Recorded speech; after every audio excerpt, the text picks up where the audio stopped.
4. The Divine Mercy.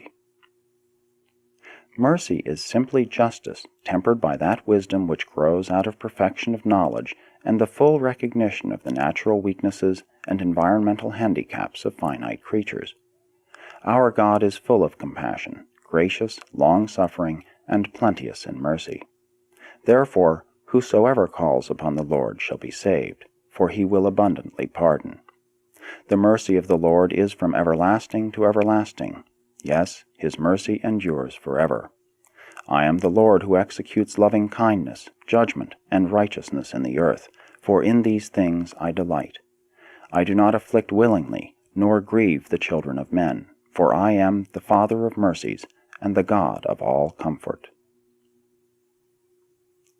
God is inherently kind, naturally compassionate, and everlastingly merciful. And never is it necessary that any influence be brought to bear upon the Father to call forth his loving kindness. The creature's need is wholly sufficient to ensure the full flow of the Father's tender mercies and his saving grace. Since God knows all about his children, it is easy for him to forgive. The better man understands his neighbor, the easier it will be to forgive him, even to love him.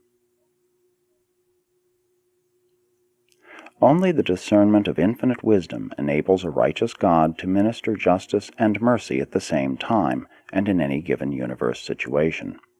The Heavenly Father is never torn by conflicting attitudes toward his universe children. God is never a victim of attitudinal antagonisms.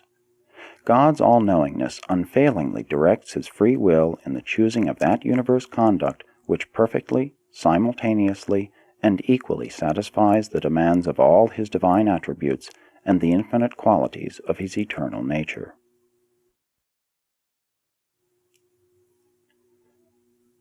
Mercy is the natural and inevitable offspring of goodness and love.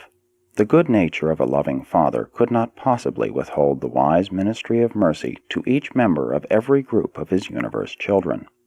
Eternal justice and divine mercy together constitute what in human experience would be called fairness. Divine mercy represents a fairness technique of adjustment between the universe levels of perfection and imperfection.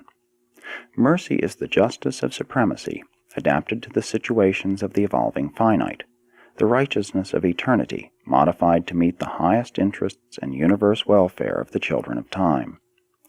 Mercy is not a contravention of justice, but rather an understanding interpretation of the demands of supreme justice as it is fairly applied to the subordinate spiritual beings and to the material creatures of the evolving universes. Mercy is the justice of the Paradise Trinity wisely and lovingly visited upon the manifold intelligences of the creations of time and space, as it is formulated by divine wisdom and determined by the all-knowing mind and the sovereign free will of the Universal Father and all his associated creators.